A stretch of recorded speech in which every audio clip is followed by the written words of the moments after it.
दोस्तों नमस्कार। बिहनिया संध्या से मैं कौशल तिवारी। दोस्तों, हमने आपको राष्ट्रीय स्वयंसेवक संघ पर लगने वाले तोहमत, उनके ऊपर उठते सवाल को लेकर पहली किस्त में विस्तार से चर्चा की थी। जरा सोचिए, इस देश में बहुत सारे सांस्कृतिक संगठन हैं, लेकिन क्या किसी पर भाईचारे को खत्म करने का तोहमत लगता है? क्या किसी पर दंगा भड़काने का तोहमत लगता है?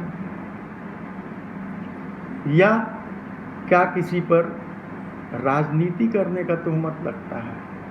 नहीं, ये सारे तोहमत सिर्फ और सिर्फ राष्ट्रीय स्वयंसेवक संघ पर लगते हैं। आखिर ये तोहमत उन पर क्यों लगते हैं? संघ पर लगने वाले तोहमत और संघ के काला सच को जानने से पहले आपको यह भी जानना जरूरी है कि वास्तव में संघ की स्थापना किन परिस्थितियों में हुई, क्यों हुई, किन लोगों ने की, ये बहुत जरूरी है। देश आज़ादी की लड़ाई लड़ रहा था। हिंदू मुस्लिम एकता ने स्वतंत्रता आंदोलन को चरम पर पहुंचा दिया था। अंग्रेज भीतर से डर गए थे। ऐसे में हिंदू मुस्लिम एकता को तोड़ने के लिए अंग्रेज नए नए तरीके अख्तियार कर रहे थे। सबसे पहला शिकार उन्होंने मुस्लिम लीग को बनाया। 1906 में मुस्लिम लीग बन गया, जिन्होंने साफ कहा कि वे अंग्रेजों के खिलाफ कोई लड़ाई नहीं लड़ेंगे, वे राजनीति ही करेंगे। दोस्तों, लेकिन बात इससे नहीं बनने वाली थी। तब अंग्रेजों ने एक और ही तरीका ढूंढा, और वह तरीका था हिंदुओं को भी संगठन खड़ा करने के लिए प्रेरित करना।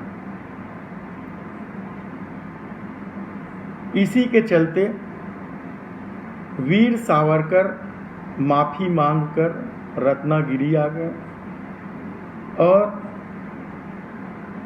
उन्होंने अपने माफ़ीनामे में किसी भी तरह के आंदोलन से इनकार कर दिया था। उन्हें अंग्रेज पेंशन भी दे रहे थे।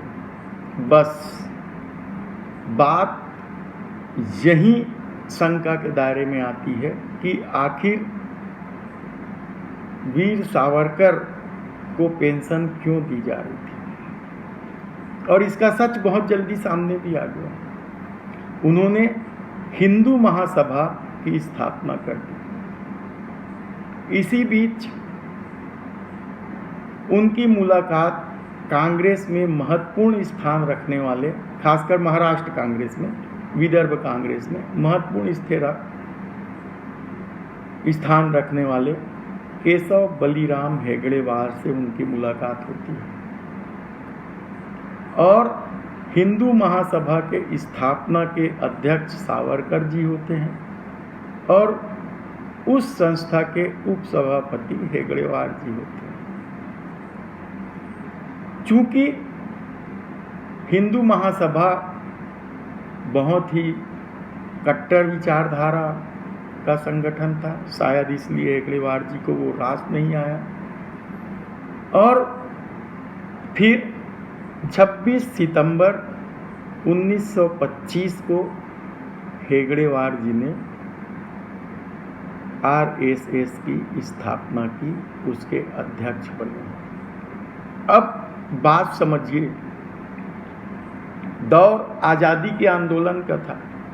सबको एक साथ चलने की ज़रूरत थी। हिंदू मुस्लिम जैसी बात आप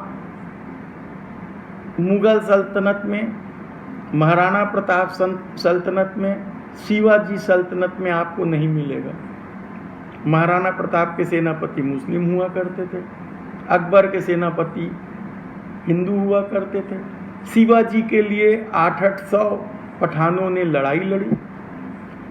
ऐसे में सिर्फ और सिर्फ अंग्रेज़ों की चाल में कुछ लोग फंस के संस्थाओं का निर्माण करते हैं। यह एक ऐसा दौर था जब अंग्रेज़ों के खिलाफ मिलजुल कर लड़ाई लड़नी थी, लेकिन अंग्रेज मुसलमानों से मांग के लिए कहते थे और हिंदू संगठनों से कहते थे उन मांगों का विरोध करो। इस तरह से दोनों में खाइयाँ बढ़ती गई। सावरकर का 2 नेशन थ्योरी किसी से छिपा नहीं है और मुस्लिम लीग ने भी धर्म के आधार पर अलग देश की मांग कर दी। तो दोस्तों, आपने देखा कि संघ की स्थापना किन परिस्थितियों में हुई, कैसे हुई। अब अगले एपिसोड में हम आपको बताएंगे कि संघ का वह काला सच कौन सा है जिसे सुनकर आप चौंक जाएंगे। नमस्कार।